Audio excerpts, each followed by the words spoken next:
S, next ಏನು ಸಾಹಸ ಇದಾದ್ಮೇಲೆ? ನೆಕ್ಸ್ಟು ಇನ್ನೊಂದು ಸಿನಿಮಾ ಇದೆ ಸರ್, ಭಾಳ ಸಿಂಪಲ್ ಸಿನಿಮಾ, ಹೆಗ್ಗಣ ಮುದ್ದು ಅಂತ, ಪ್ರೊಡಕ್ಷನಿಂದನೇ.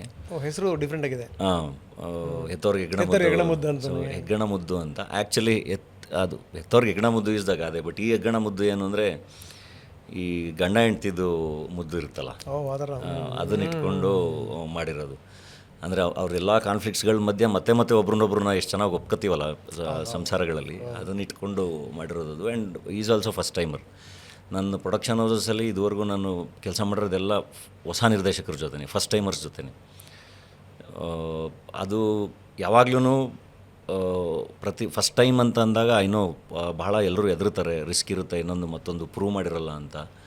ಬಟ್ ಎಲ್ಲೋ ಒಂದು ಕಡೆ ಆ ಪೊಟೆನ್ಷಿಯಲ್ಗಳನ್ನ ನಾವು ನೋಡೋವಂಥ ಕಣ್ಣನ್ನು, ಆ ದೃಷ್ಟಿನ ಬೆಳೆಸ್ಕೊಳ್ಳಿಲ್ಲ ಅಂದರೆ ಇನ್ನೊಬ್ಬ ಹೊಸ ನಿರ್ದೇಶಕ, ಹೊಸ ನಟ ಅಥವಾ ಹೊಸ ಪ್ರತಿಭೆಗಳು ಎಲ್ಲೂ ಹೊಸದು ಬರೋಕ್ಕಾಗೋದೇ ಇಲ್ಲ. ಸೊ ಹಾಗಾಗಿ ಪ್ರತಿ ಸರಿನೂ ಫಸ್ಟ್ ಟೈಮರ್ಸ್ ಜೊತೆ ಕೆಲಸ ಮಾಡಬೇಕು ಅಂತ ಹೇಳಿ ಮಾಡಿರೋದು. ನೋಡಿ, ನಿಮ್ಮ ಈ ಧೈರ್ಯಕ್ಕೆ ಮೆಚ್ಚಬೇಕ್ರಿ ನಿಜವಾಗ್ಲೂ. ಯಾಕಂದರೆ ಕನ್ನಡ ಚಿತ್ರರಂಗ ಭಾಳ ಕಟ್ತಿದ್ದಿಲ್ಲಿದೆ ಸರ್. ನಾನು ನಿಮ್ಮನ್ನು ಎದೆಗುಂದಿಸ್ತಾ ಇಲ್ಲ, ನಿಜಕ್ಕೂ ನನಗನ್ಸುತ್ತೆ ಈ ಕನ್ನಡ ಸಿನಿಮಾಗಳನ್ನು ಮಾಡೋರಿಗೆ ಎಂಟೆಂಟು ಎದೆಗಳಿರಬೇಕು ಅಂತ ಅನಿಸುತ್ತೆ. ಇಲ್ಲ ಅಂತಂದರೆ ಏನು ನಿಜ, ನಾನು ನಿರಾಶಾವಾದಿ ಅಲ್ಲ, ಆದರೆ ತೀರಾ ಈ ಪಾರ್ಟಿ ದೊಡ್ಡ ಸಿನಿಮಾಗಳೆಲ್ಲ ಸೋಲೋದು, ಸಾಲು ಸಿನಿಮಾಗಳು ಸೋಲೋದು, ಹೆಂಗೆ ನೀವು ಇದು ಸಾಮಾನ್ಯ ಅಲ್ಲ ಇದು? ಅಂದರೆ definitely we are in tough time sir. ಅದನ್ನು ಒಪ್ಕೋಬೇಕು, ಅದನ್ನು ಡಿಸ್ಕಷನ್ ಮಾಡಬೇಕು, ಅದನ್ನು ಹೆಂಗೆ ಸರಿ ಮಾಡ್ಕೋಬೇಕು, ಅದ್ರ ಕಡೆ ಏನೇನು ಮಾಡಬೇಕು ನಾವು ಯೋಚನೆ ಮಾಡಲೇಬೇಕು.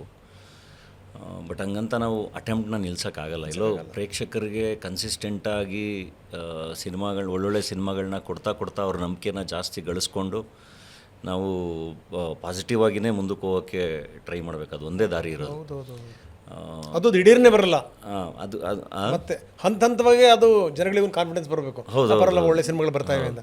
ಆಮೇಲೆ ನಮ್ದೇನು ಅಂದರೆ ಕರ್ಮ, ಎರಡು ಮೂರು ಸಿನಿಮಾಗಳು ತುಂಬ ಚೆನ್ನಾಗಿ ಬರ್ತವೆ, ಹಿಟ್ ಆಗ್ತವೆ. ಅದಾದಮೇಲೆ ಒಂದು ಹ್ಯೂಜ್ ಗ್ಯಾಪ್ ಸೃಷ್ಟಿಯಾಗ್ಬಿಡುತ್ತೆ.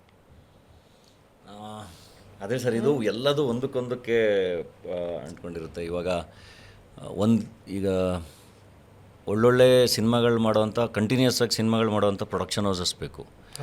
ನಾವು ಫಸ್ಟು ಆ್ಯಕ್ಚುಲಿ ಬೇಕಾಗಿರೋದು ಆ ಥರ ಗುಡ್ ಪ್ರೊಡಕ್ಷನ್ ಹೌಸಸ್. ಅವರು ನಿಂತು ಒಳ್ಳೊಳ್ಳೆ ಪೊಟೆನ್ಷಿಯಲ್ಗಳನ್ನ ಒಳ್ಳೆ ಸ್ಕ್ರಿಪ್ಟ್ಗಳನ್ನ ಗುರುತಿಸಿ ಬ್ಯಾಕ್ ಮಾಡಿದಾಗ ಅದೊಂದು ಬೇರೆಯೇ. ಅಂದರೆ ಪ್ರೇಕ್ಷಕರಿಗೆ ಪ್ರೊಡಕ್ಷನ್ ಹೌಸ್ಗಳ ಮೇಲೆ ನಂಬಿಕೆ ಇರುತ್ತೆ, ಆ್ಯಂಡ್ ಆ ಪ್ರೊಡಕ್ಷನ್ ಹೌಸಸ್ಗಳು ತುಂಬ ಚೆನ್ನಾಗಿರ್ತವೆ.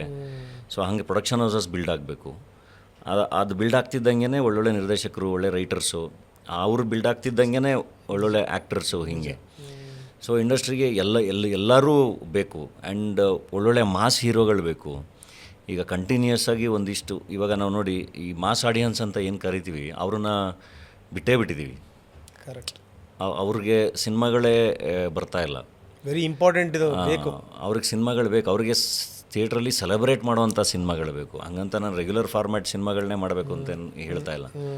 ಮಾಸ್ ಎಂಟರ್ಟೈನರ್ಸ್ ಅಂತ ಕರಿತೀವಿ, ಅದು ಬಹಳ ಚೆನ್ನಾಗಿ ಎಂಟರ್ಟೈನ್ ಮಾಡುವಂಥ ಕ್ವಾಲಿಟಿ ಸಿನಿಮಾಗಳು ಬೇಕು. ಆ್ಯಂಡ್ ಇನ್ನೊಂದಿಷ್ಟು ಹೀರೋಗಳು ಬೇಕು, ಮಾಸ್ ಹೀರೋಸ್ ಬೇಕು, ಆ್ಯಂಡ್ ಎಲ್ಲ ಥರದ ಆ್ಯಕ್ಟರ್ಸ್ ಬೇಕು.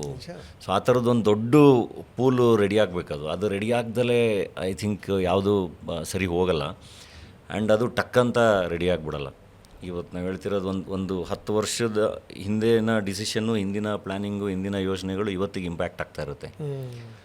ಸೊ ಹಂಗೆ 10-20 ವರ್ಷದಿಂದ ಮಾಡಿರೋ ಕೆಲಸಗಳು ಇವತ್ತಿಗೆ ನಮಗೆ ಇಂಪ್ಯಾಕ್ಟ್ ಆಗ್ತಾ ಇರುತ್ತೆ. ಸೊ ಇವತ್ತು ನಾವು ಆ ಕೆಲಸಗಳನ್ನ ಮಾಡ್ತಾ ಹೋದರೆ ಅದು ಇನ್ನೊಂದಿಷ್ಟು ವರ್ಷಕ್ಕೆ ಅದು ಸರಿ ಹೋಗುತ್ತೆ. ಇಲ್ಲಾಂದರೆ ಡೆಫಿನೆಟ್ಲಿ ಅದು ಭಾಳ ಕಷ್ಟ. ಸೊ ಅದಕ್ಕೆ ನಾನು ಹೇಳೋದು, ಯಾವತ್ತು ಅಂದರೆ ಹಾಳಾಗೋಗ್ತಾ ಇದೆ ಅಂತ ತುಂಬ ಜನ ಆ್ಯಕ್ಚುಲಿ ಆಡ್ಕೋತಿರ್ತಾರೆ. ಅದು ಆಡ್ಕೊಳ್ಳೋ ವಿಷಯ ಅಲ್ಲ, ಅದು ಭಾಳ ಸೀರಿಯಸ್ ಯೋಚನೆ ಮಾಡಬೇಕು. ಆ್ಯಂಡ್ ಸೀರಿಯಸ್ ವಿಷಯ. ಅದು ಸಿನಿಮಾದವರಾಗಿನೂ, ಸಿನಿಮಾ ಮೇಕರ್ಸ್ ಆಗಿನೂ ಬಹಳ ಸೀರಿಯಸ್ ವಿಷಯ, ಪ್ರೇಕ್ಷಕರಾಗಿನೂ ಬಹಳ ಸೀರಿಯಸ್ ವಿಷಯ ಅದು. ಸೊ ಇದು ಎಲ್ಲರೂ ಸೇರಿಕೊಂಡು ಮಾಡಬೇಕಾಗಿರೋ ಕೆಲಸ ಅದು. ಏಕೆಂದರೆ ಸಿನಿಮಾ, ಸಾಹಿತ್ಯ, ನಾಟಕ ಇವೆಲ್ಲವೂ ಕನ್ನಡ ಕಟ್ಟೋ ಕೆಲಸಗಳೇ. ಅದನ್ನು ಭಾಳ ಚೆನ್ನಾಗಿ ಎಲ್ಲ ಸೇರಿ ಕಟ್ಟಬೇಕು. ನೋಡಿ, ಎಲ್ಲ ಸೇರಿ ಅನ್ಬೇಕಾರೆ ಈಗ ನೀವು ಹೇಳಿದ್ರಿ ಏನು ಅಂದರೆ, ನಾನು ಒಬ್ಬನೇ ಕಾಣಿಸ್ಕೊಳ್ಳೋದಲ್ಲ ಸರ್, ಎಲ್ಲರೂ ಕಾಣಿಸ್ಕೋಬೇಕು. ಎಲ್ಲರೂ ಈಗ ಒಂದೇನಾದ್ರು ಒಂದು ಕಡೆಗೆ ಬೆಂಕಿ ಬಿತ್ತು ಅಂದ ತಕ್ಷಣ ಎಲ್ಲರೂ ಒಂದಾಗ್ಬಿಡ್ತಾರೆ ನೋಡಿ, ಏರಿಯಾ ಜನಗಳು ಅದು ಬೆಂಕಿ ಆರಿಸ್ಬೇಕು ಅಂದಾಗ. ಹಾಗೆ ಈ ಕನ್ನಡ ಚಿತ್ರರಂಗ ಸಂಕಟದಲ್ಲಿದ್ದಂಥ ಸಂದರ್ಭದಲ್ಲಿ ಎಲ್ಲರೂ ಒಂದಾಗಬೇಕು. ಆದರೆ ಎಲ್ಲೋ ಒಂದು ಕಡೆಗೆ ನೀವು ಒಪ್ತಿರಿಲ್ವೋ ಆ ಒಗ್ಗಟ್ಟು ನಮ್ಮಲ್ಲಿ ಕಾಣ್ತಾ ಇಲ್ಲ. ಅದು ಬೇಕು ಸರ್. ಅಂದರೆ ಎಲ್ಲರೂ ಅವಾಗ ಸೇರಬೇಕು, ಎಲ್ಲರೂ ಒಬ್ರಿಗೊಬ್ರು ನಿಂತ್ಕೋಬೇಕು. ಆ್ಯಂಡ್ ಏನಾಗುತ್ತೆ, ನಾವು ವೀಕ್ ಆಗಿರೋದನ್ನು ನಾವು ಹೊರಗಡೆ ತೋರಿಸ್ತಾ ಇನ್ನೂ ವೀಕ್ ಆಗ್ತಾನೆ ಇರ್ತೀವಿ. ಐ ಥಿಂಕ್ ನಾವೆಲ್ಲರೂ ಒಟ್ಟಿಗೆ ನಿಂತು ತುಂಬ ಸ್ಟ್ರಾಂಗಾಗಿ ಇದ್ದೀವಿ ಅಂತಲೇ ನಾವು ನಿಂತ್ಕೋಬೇಕು. ಆ್ಯಂಡ್ ಹಂಗೆ ತುಂಬ ಸ್ಟ್ರಾಂಗಾಗಿ ಎಲ್ಲ ಜೊತೆಗೆ ನಿಂತಾಗಲೇ ಏನಾದರೂ ಬದಲಾವಣೆಗಳಾಗಕ್ಕೆ ಸಾಧ್ಯ. ಆ್ಯಂಡ್ ಪ್ರತಿ ಸರಿನೂ ಬೇರೆ ಬೇರೆ ಇಶ್ಯೂಗಳಿಗೆ ನಾವು ಸುದ್ದಿ ಆಗ್ತಾ ಇದೀವಲ್ಲ, ಅದು ಐ ಥಿಂಕ್ ಪಾಸಿಟಿವ್ ವಿಷಯಗಳಿಗೆ ಸುದ್ದಿ ಆಗೋದ್ರ ಕಡೆ ಹೋಗ್ಬೇಕದು. More than negative issues, positive ವಿಷಯಗಳಿಗೆ ಚಿತ್ರರಂಗ ಸುದ್ದಿ ಆಗೋ ಕಡೆ ಹೋಗಬೇಕು. ಆವಾಗ ಪ್ರೇಕ್ಷಕರು ಕೂಡ ಆ ಪಾಸಿಟಿವ್ ಸೈಡ್ಗೆ ಬರ್ತಾರೆ. ಇಲ್ಲಾಂದರೆ ನಾವು ಅವ್ರೂ ಅದನ್ನೇ ಫಾಲೋ ಮಾಡ್ತಿರ್ತಾರಲ್ಲ, ಆ್ಯಂಡ್ ಅದನ್ನೇ ನಾವು ಫೀಲ್ ಮಾಡಿಕೊಂಡು ಹೋಗಬಾರ್ದು. ಹೆಂಗಾದರೂ ಮಾಡಿ ಎಲ್ಲರೂ ಒಂದು ತುಂಬ ಪಾಸಿಟಿವ್ ಸೈಡ್ಗೆ ತಿರುಗ್ಸೋಕ್ಕಾದರೆ ಬಹಳ ಚೆನ್ನಾಗಿರುತ್ತಿಲ್ಲ. ಬರೀ ನಮ್ಮ ಗೂಡಲ್ಲಿದ್ದರೆ ಏನು ಬಂತು ಧನಂಜಯ್? ಏನು ಬಂತು? ನಮ್ಮ ಗೂಡಲ್ಲಿದ್ದುಬಿಟ್ಟು ನಾವು ಹೊರಗಡೆ ಬರೋದು ಯಾವಾಗ? ಅರ್ಥ ಮಾಡ್ಕೊಳ್ಳೋದು ಯಾವಾಗ? ಕನ್ನಡ ಕಟ್ಟೋದು ಯಾವಾಗ? ಚಿತ್ರರಂಗ ಉದ್ಧಾರ ಮಾಡೋದು ಯಾವಾಗ? ನನಗೂ ಗೊತ್ತಿಲ್ಲ ಸರ್. ಐ ಥಿಂಕ್ ಎಲ್ಲ ಸೇರ್ಕೊಂಡು ಪ್ರೊಡಕ್ಟಿವ್ ಆಗಿ ಏನು ಮಾಡೋಕ್ಕೆ ಸಾಧ್ಯ ಅಂತ ಯೋಚನೆ ಮಾಡ್ಕೊಂಡೋದ್ರೆ ಮೋಸ್ಟ್ಲಿ ಆಗ್ಬೋದು.